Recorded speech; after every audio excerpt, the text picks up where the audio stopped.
श्री स्वामी समर्थ. प्रत्येकाच्या आयुष्यात कधीतरी अशी वेळ येत असते जेव्हा आपण खूप मेहनत करतो, प्रामाणिकपणे सगळी कामं करत असतो, पण पदरात काय पडतं? फक्त निराशा. आपण देवाकडे प्रार्थना करतो, देवा, माझं नशीब कधी बदलणार? माझी संकट कधी संपणार? माझ्या पाठीमागचं दुःख कधी जाणार? अनेकदा आपण काही गोष्टींना खूप घट्ट पकडून ठेवतो, मग ते आपले जुने विचार असू द्या, किंवा एखादी सवय असू द्या, किंवा एखादी परिस्थिती असू द्या, किंवा कोणी काही बोललेलं असू द्या. भूतकाळातील काही गोष्टी आपण अशाच मनात साठवून ठेवत असतो. आपल्याला वाटतं की हीच आपली जिंदगी आहे, पण निसर्गाचा किंवा लॉ ऑफ अट्रॅक्शनचा एक नियम आहे. जोपर्यंत तुम्ही जुन्या निरुपयोगी गोष्टी सोडत नाही, तोपर्यंत तुमच्या आयुष्यात नवीन आणि मोठ्या गोष्टी येऊ शकत नाहीत. आज आपण आपल्या या अत्यंत पवित्र ग्रंथातील म्हणजे श्री गुरुचरित्र ग्रंथातील 18व्या अध्यायातील एक गोष्ट तुम्हाला अशी सांगणार आहे, जो तुमच्या रोजच्या जगण्याचा विचार बदलून टाकेल. हा केवळ एक धार्मिक अध्याय नाही आहे, तर एक लाईफ मॅनेजमेंट आणि माइंडसेट आहे. आज आपण बघणार आहोत शेकडो वर्षापूर्वी लिहिलेल्या या अध्यायाचा आपल्या रोजच्या घरगुती आणि वैयक्तिक आयुष्याचा काय उपयोग होतो आणि या अध्यायातून आपण कोणती प्रेरणा घेऊ शकतो. सगळ्यात पहिल्यांदा तर आपल्या मनात नेहमी हाच विचार असतो, मी घर सांभाळून दुसरं काहीच करू शकत नाही.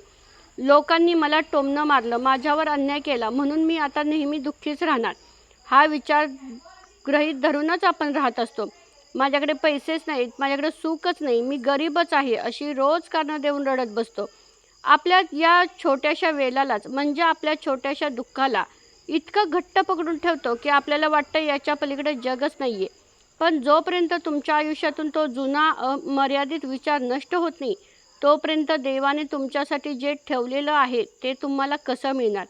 कधीकधी आपल्या आयुष्यात अचानक मोठं संकट येतं, अचानक आर्थिक नुकसान होतं, तर कधीतरी नात्यांमध्ये दुरावा येतो आणि एखादी हक्काची गोष्ट हिरावून घेतली जाते. अशा वेळी आपण रडत बसतो, माझ्यासोबतच असं का झालं? पण लक्षात ठेवा, जेव्हा निसर्ग किंवा देव तुमच्या आयुष्यातील एखादी गोष्ट कट करतो ना, तेव्हा समजून जा की तो तुमच्यासाठी काहीतरी मोठं आणि मोलाचं देण्याच्या तयारीत आहे. तुम्ही देवाकडे समृद्धी मागितली तर देव आधी तुमच्या प्रगतीतील अडथळा आणणारी मुळं कापून टाकतो. आपण स्त्रिया बऱ्याचदा नात्यांमध्ये किंवा घरामध्ये स्वतःला दुय्यम स्थान देत असतो. माझं नशीबच असं आहे, मला कोणी समजूनच घेत नाही, माझ्या आयुष्यात नेहमी असंच होतं, असं म्हणून आपण स्वतःभोवती दुःखाचा डोंगर तयार करत असतो. या अध्यायात ब्राह्मणाच्या पत्नीकडून आपण काय शिकलो? सकारात्मकता आणि अढळ विश्वास परिस्थिती कशीही असू द्या, तिच्या चेहऱ्यावर, तिच्या मनात देवाविषयी राग किंवा तक्रार कधीच नव्हती.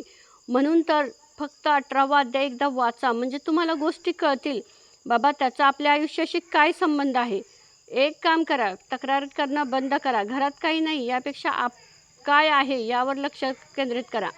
तुमच्या आत गुणांचे मोठे साम्राज्य आहे. कदाचित तुम्ही उत्तम सुगरण असाल, उत्तम लेखिका असेल, किंवा तुमचा आवाज छान असेल. तुमच्यातील कला बाहेर काढा.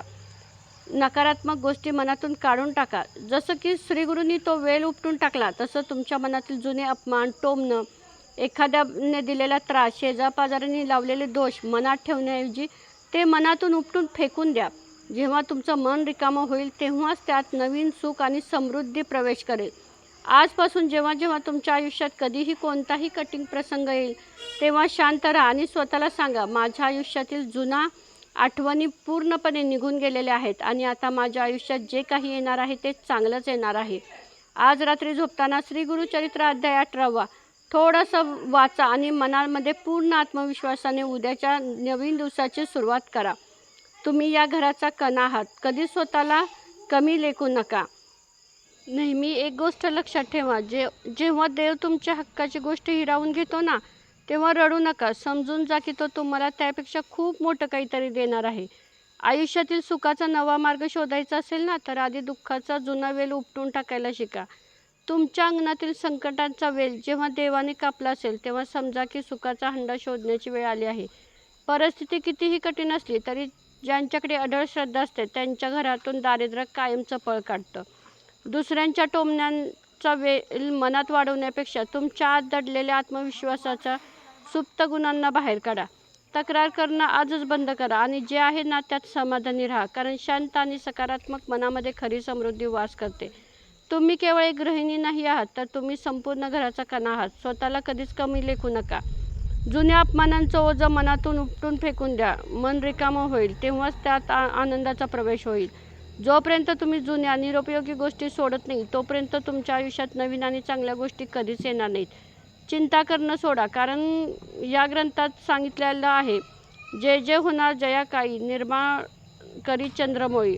जे घडतं ना ते चांगल्यासाठीच असतं, फक्त थोडा वेळ लागतो. जसं की या अध्यायात घवड्याच्या वेलासारखा आहे, जो तुम्हाला जिवंत ठेवेल पण कधीच श्रीमंत किंवा यशस्वी होऊ देणार नाही.